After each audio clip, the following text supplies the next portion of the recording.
채연이가 공부를 안 하네. 아, 예.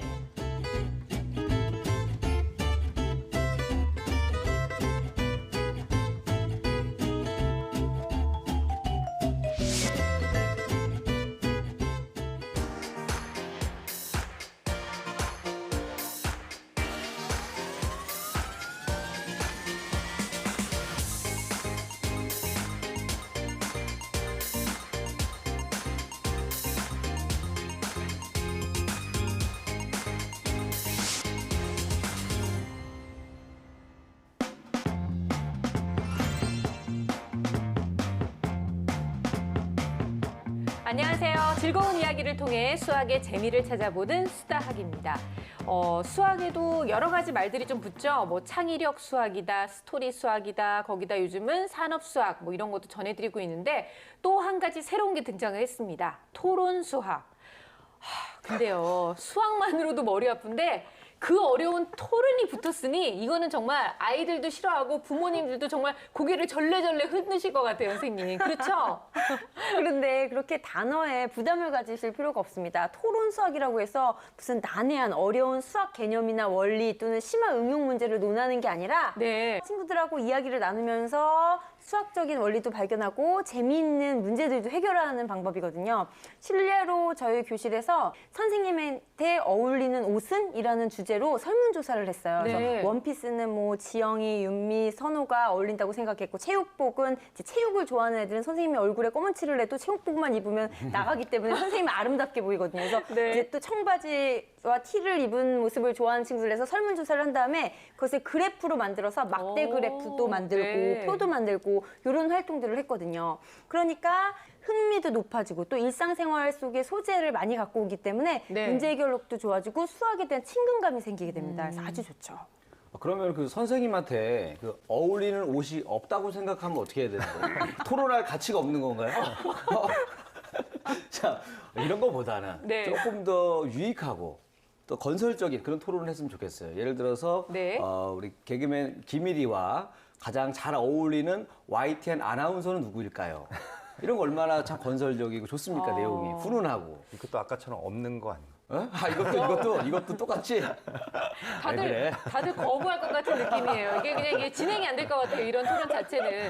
근데 뭐 어린애들하고는 대화한다고 생각하고 토론이라는 거 할 수 있을지 모르겠는데 고등학생, 뭐 중고생은 너무 뭐 문제 풀이하는 데 집중을 해야 되니까 사실 이렇게 수학적 토론을 하는 건 어려울 것 같거든요. 네, 수학이 결국엔 논리의 학문이잖아요. 토론이라고 하는 것은 논리로 싸우는 것인데 저도 수업 시간에 상당히 많이 활용하는 것이 토론입니다. 그래요? 네. 지금은 이제 확률과 통계에서 경우의 수 단원을 배우고 있는데 그때 이제 그것을 배우기 위해서 공을 바구니에 넣는 방법에서 공의 종류가 같은 경우와 다른 경우, 바구니의 종류가 같은 경우와 다른 종류로 나눠서 네 종류의 문제를 칠판에 써놓고 네. 이제 짝꿍 둘이서 이제 같이 토론을 해서 이제 답을 유출해냅니다. 그때 쉬운 풀이를 발견한 친구들이 나와서 문제를 풀고 그 가운데서 모르는 것들을 질문하고 더 쉬운 풀이나 아니면은 더 좋은 풀이가 있으면 친구들이 나와서 이야기를 하는 가운데 많은 학생들이 함께하고 네. 또 좀 수학적인 재능이 있거나 수학을 잘하는 친구들은 학생들에게 설명을 하면서 개념을 익힐 수 있게 되고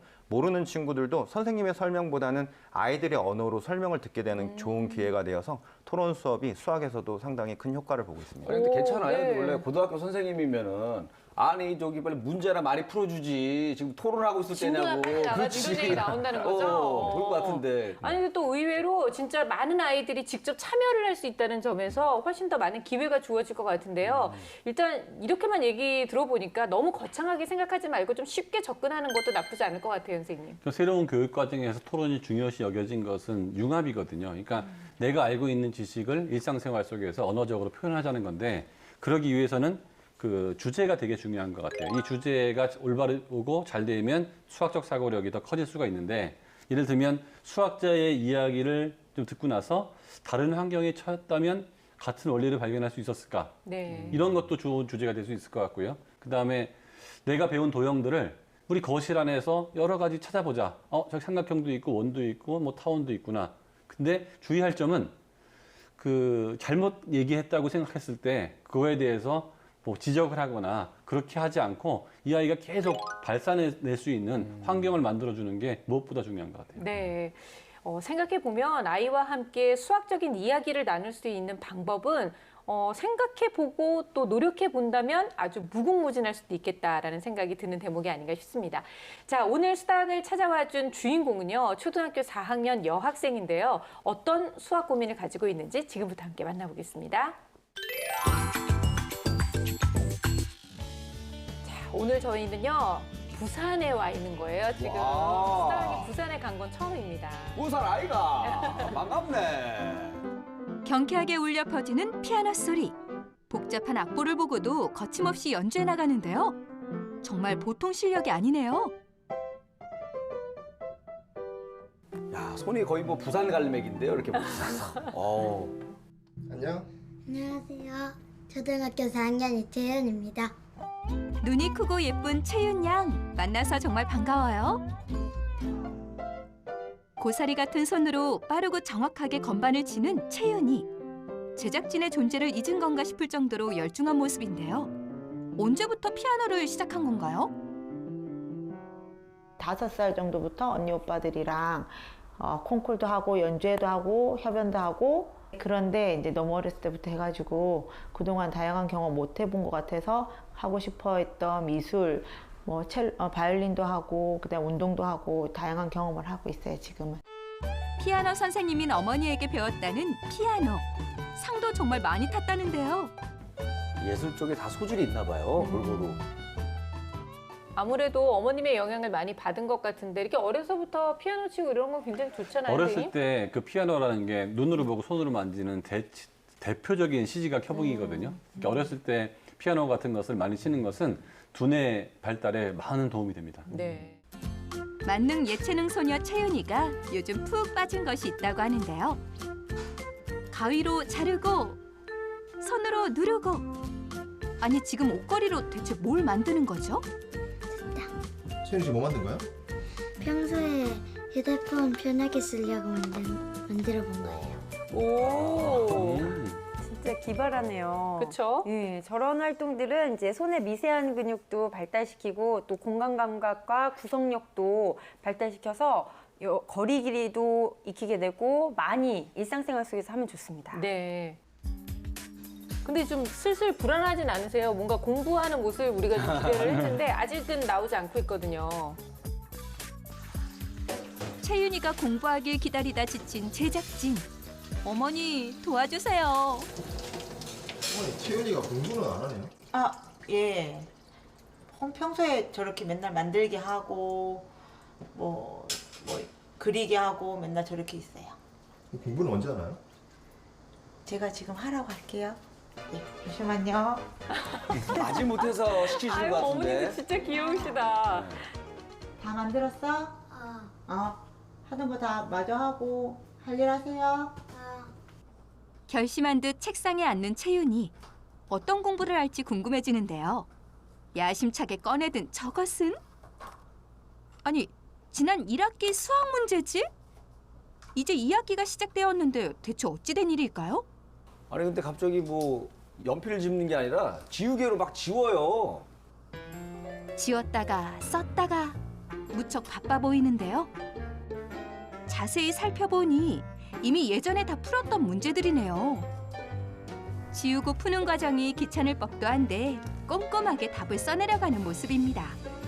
1학기 문제집을 다시 푸는 특별한 이유라도 있나요?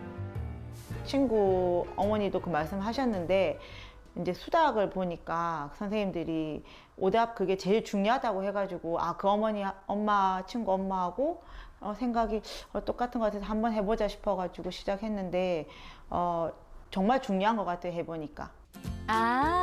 평소 수다학 선생님들이 강력 추천했던 오답풀이를 하고 있는 거군요. 뿌듯합니다. 오답풀이를 할 때는 저렇게 네. 문제집을 직접 하는 방법보다는 오답 노트를 직접 만들어서 거기서 풀어보고 채점만 문제집에다 직접 하는 것이 더 좋은 방법입니다. 네, 그래야 나중에도 한 번씩 더 볼 수 있잖아요. 확인해 맞습니다. 볼 수 있고. 오답풀이를 끝내고 이제 문제풀이에 돌입하는 채윤이. 이번엔 학교 진도에 맞는 문제집이네요. 복습만 하고 있는 게 아닐까 살짝 걱정했는데 현행학습도 제대로 하고 있군요. 문제도 골고루 풀고 공부하는 자세도 바르고 잘하고 있는 것 같은데요. 어머니, 대체 뭐가 고민인 거죠? 원래 모든 부모가 그렇겠지만 할 때 해야 된다고 말하면 이제 들어가는데 들어가도 또 그날 또 컨디션에 따라서 그게 어떤 날 한 장이 될 때도 있고 뭐 그래서 이제 또 5장이 될 때도 있고 시간이 빨리 푸는 때도 있고 뭐 오래 걸릴 때도 있고 근데 그런 게 조금 기복이 있는 게 이제 제 어머니는 컨디션에 따라 달라지는 학습량과 속도가 걱정이라는데요. 채윤이의 생각은 어떨까요? 어려워서 늦게 푸는 건 아니고 꼼꼼히 하다 보니까 느리게 돼서 그래요.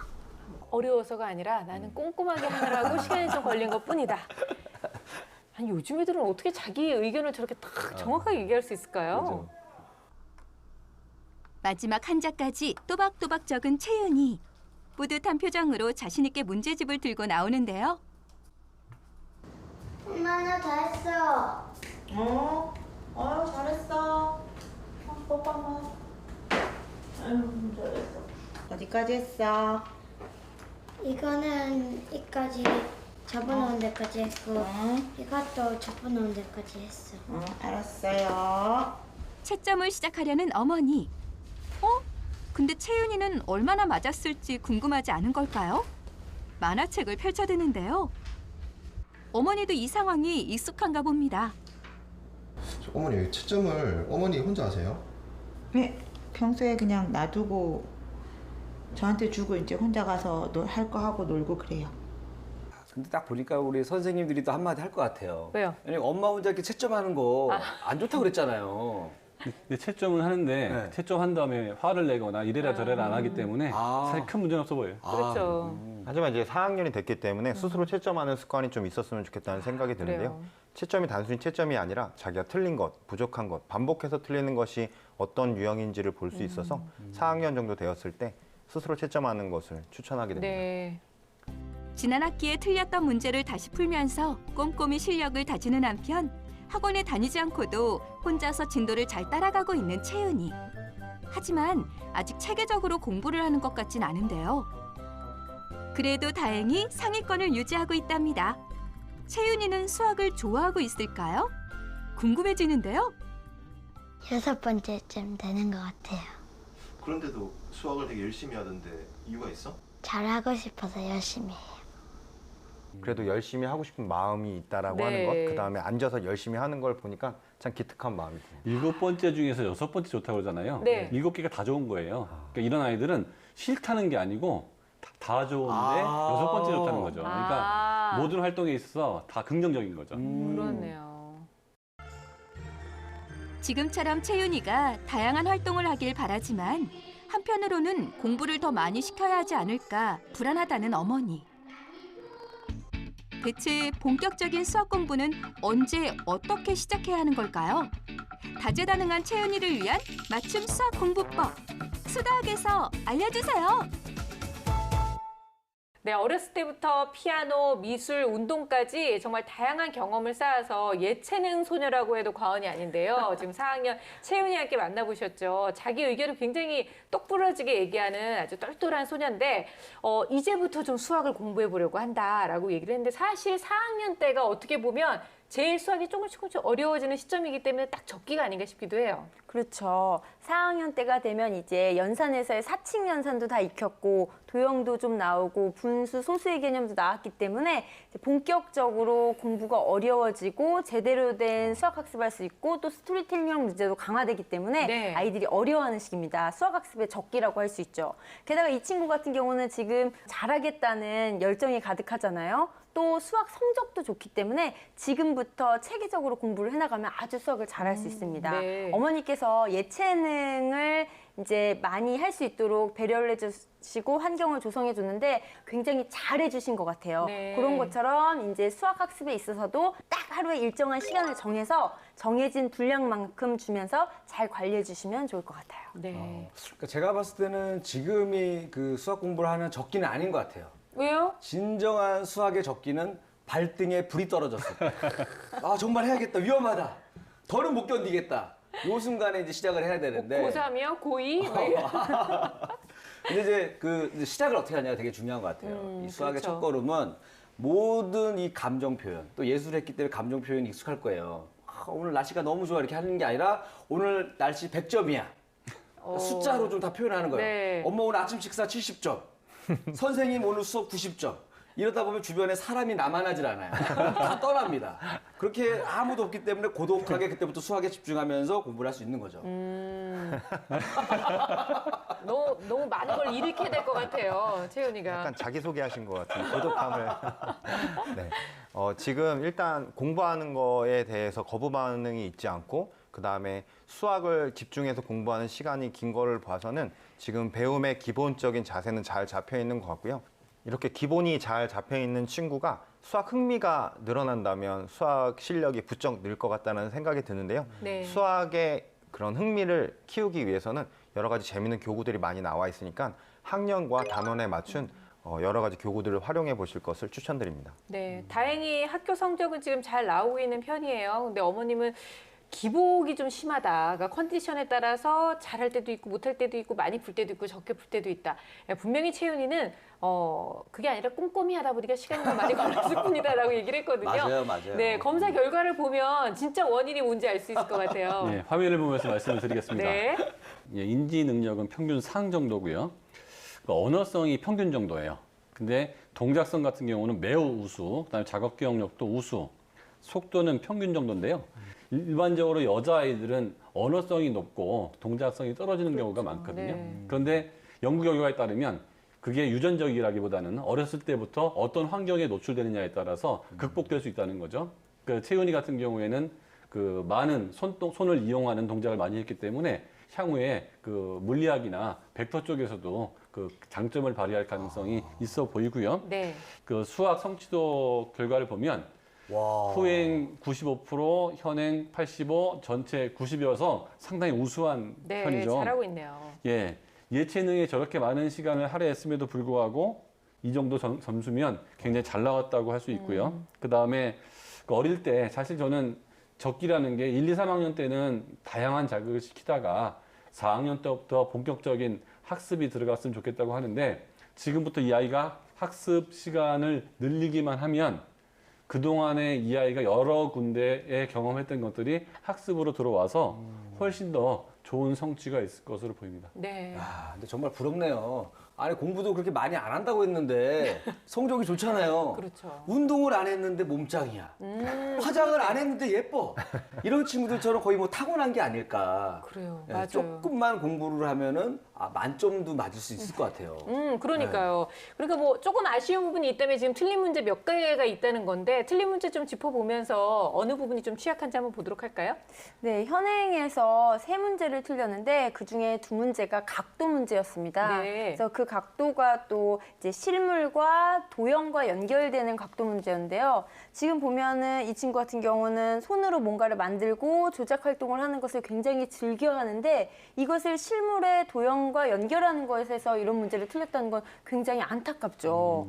그래서 지금 자신이 즐겨 하고 있는 조작 활동 이것을 수학적인 개념과 원리 또는 문제하고 연결을 해서 활용을 하면 정말 폭발적으로 이해력과 문제 해결력이 늘어날 겁니다. 네. 그러니까 예를 든다면 문제 속에서 어떤 모양이나 도형이 나왔다. 그러면 줄이나 색종이나 도구를 가지고 만들어 보는 거죠. 또 시계 문제의 각도를 틀렸는데 실제로 집에 있는 시계를 돌려서 바늘을 옮겨본 다음에 각도기를 이용해서 재보는 그렇죠. 거죠. 네. 그래서 이런 활동을 실제로 해보고 또는 아까 전에 보면은 철제 옷걸이를 가지고 핸드폰 거치대를 만들었잖아요. 그렇게 그냥 만들기만 할 것이 아니라 이거의 대칭의 개념, 둘레의 길이 이런 식으로 자신의 활동과 수학적인 개념을 연결해서 찾는 연습을 하면 다른 친구들에 비해서 굉장히 효과적일 거예요. 네. 그래서 이런 소재를 찾기가 어렵다면 지금 현행 초등학교 교육과정의 모든 소재와 교과서에 있는 내용들이 다 일상생활과 연결해서 제공하고 있거든요. 교과서를 한번 훑어보시면 그림만이라도 보면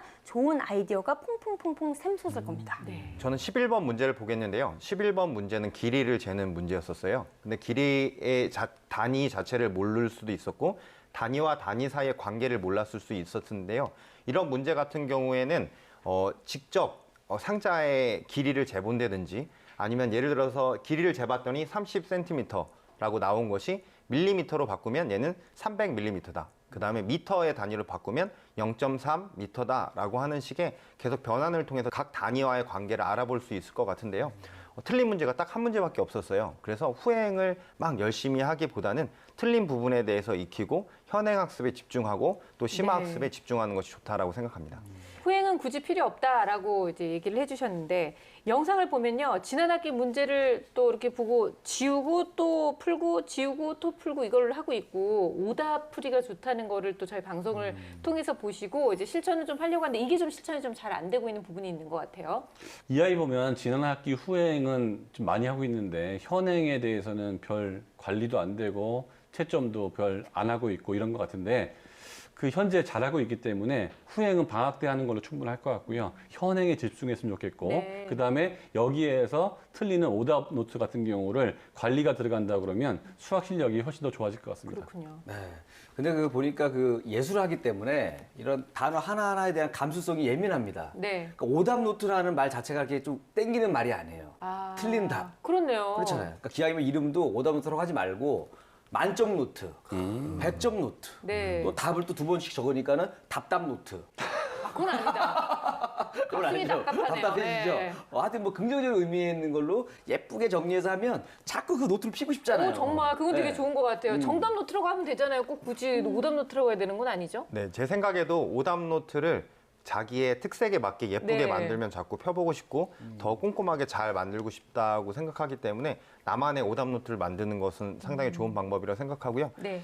그 다음에 이제 4학년이 올라가면서 이제 1, 2, 3학년 때와 다른 큰 특징 중에 하나가 풀이 과정이 길어지기 시작하고 연산이 복잡해지기 시작한단 말이죠. 그러니까는 줄이 있는 노트에다 쓰는 것을 추천하는데 문제 번호에 조그마한 네모를 그려놓고 네. 문제는 연습장에 풀고 답을 적은 후에 채점을 한 다음에 지웠을 때는 이게 지금 풀어서 맞은 건지 틀린 건지 알 수가 없잖아요. 그러니까는 조그만 네모에 첫 번째 풀었을 때는 첫 번째 칸에 동그라미 X, 네. 두 번째는 동그라미 X 이렇게 해서 여러 번 풀었을 때 만약에 2번 연속해서 맞았으면 이 문제는 더 이상 풀지 않아도 되는 문제. 2번 연속해서 틀렸으면 이거는 내가 개념을 모르거나 아니면은 이게 풀이에서 무슨 문제가 있구나라고 해서 더 효과적으로 수학 공부를 할 수 있을 것입니다. 네. 또 컨디션에 따라서 공부하는 이 학습 양도 좀 많이 다르다고 그래요. 어떤 날은 기분 좋은 날은 5장도 했다가 어떤 날은 그냥 1장도 했다가 빨리도 풀었다가 늦게도 풀었다가 역시 그 예술가의 마인드예요. 그렇죠. 그럼에도 불구하고 이제부터는 공부를 좀 맘잡고 해보기로 했잖아요. 그렇다면 4학년 이때쯤 되면 어느 정도 하는 게 정말 적당한 학습량이 될까요? 어머니께서 보시면 굉장히 편안하고 아이에게 부담을 안 주고 이렇게 잘 지도를 해주셨는데요.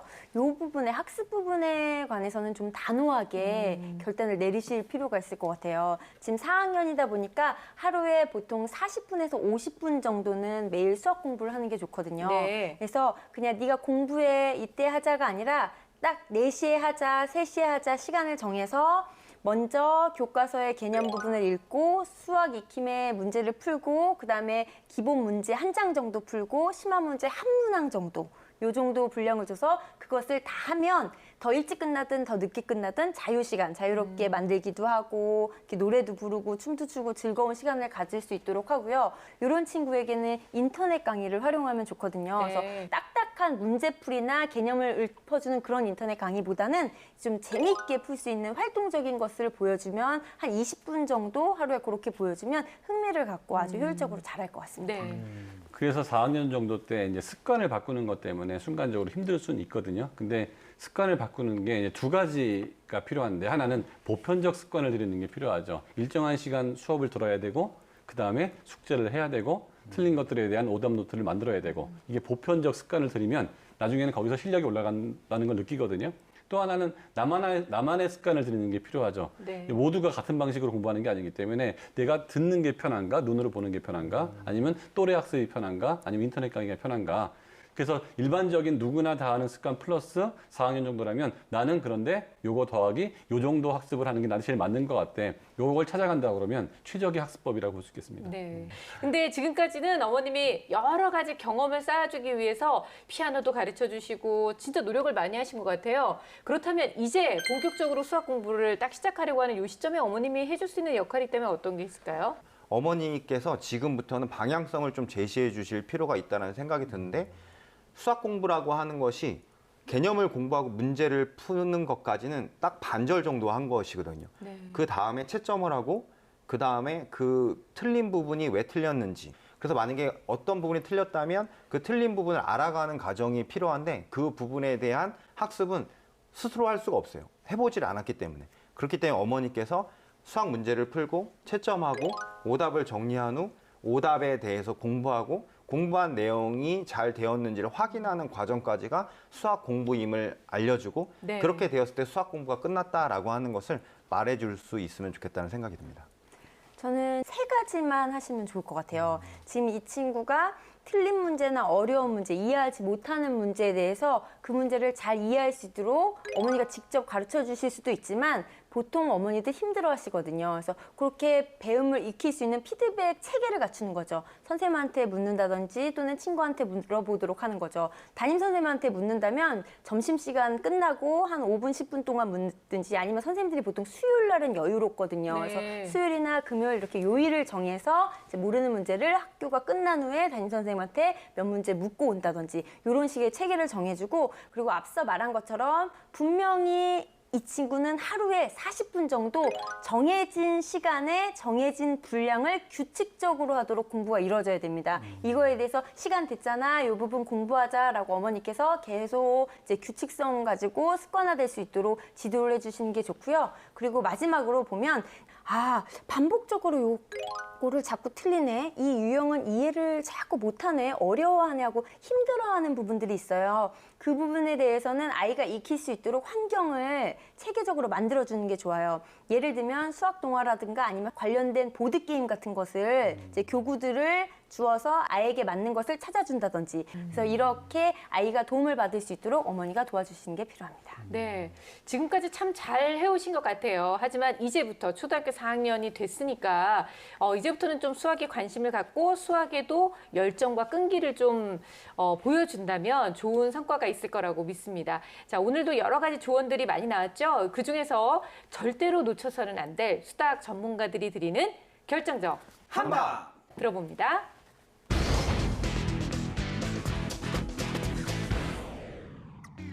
네, 제 결정적 한방은 규칙성입니다. 지금 잘하고 있고요. 매일매일 규칙적으로 일정량의 수학 공부를 하는 것만 잘 갖춰진다면 수학 잘할 수 있습니다. 제 결정적 한방은 5번째입니다. 이 아이는 수학을 6번째로 좋아한다고 했는데요. 아이들은 좋아하는 것을 많이 하는 것 같지만 많이 하면 좋아하게 되거든요. 수학에 대한 그 공부를 조금 더해서 5번째가 된다면 조금 지나고 나서 3번째, 2번째, 첫 번째로 수학을 잘하고 좋아하게 될 것입니다. 제 결정적 한방은 방법입니다. 잘할 자세가 되어 있고 태도가 되어 있을 때 어머니께서 가르쳐 주신 적절한 방법이 더 큰 수학적인 발전으로 나갈 수 있는 도움이 될 것입니다.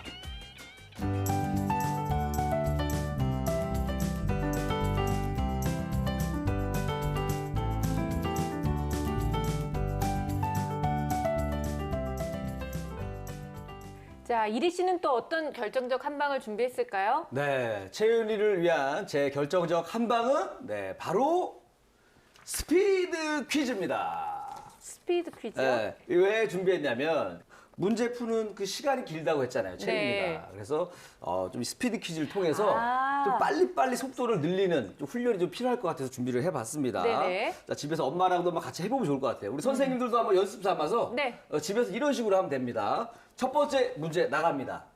대한민국 대표 최고의 수학 방송은 수다! 수다 정답입니다. 네. 자, 지성과 미모를 겸비한 대한민국 최고의 아나운서는 지승현. 지승현 정답입니다. 아, 대단합니다. 아, 자, 진짜 이제 마지막 문제요. 못하겠네. 안경을 벗으면 깜짝 놀라고. 네네. 자, 수당 시청자라면 누구나 알 수 있는 바로 그 개그맨은 김일이. 김일이 아닙니다.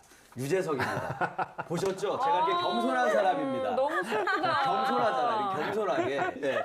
자, 이렇게 스피드 퀴즈 게임을 하면 우리 최우리의 가장 약점인 이 스피드가 보완이 되고요. 그럴 것 같아요. 또 어머니하고도 또 이 관계도 지금도 좋지만 네. 더욱더 좋아질 것 같아서 준비를 했죠. 네네. 네. 우리 채연이가 다양한 경험을 많이 쌓았었잖아요. 저는 오히려 이런 다양한 경험들이 앞으로 수학 공부하는데도 분명한 도움이 될 거라고 생각을 해요. 그렇기 때문에 오늘 조언을 잘 기억해 뒀다가 열심히 노력을 해서 정말 수학 왕도 한번 도전해 보시기를 바라겠습니다.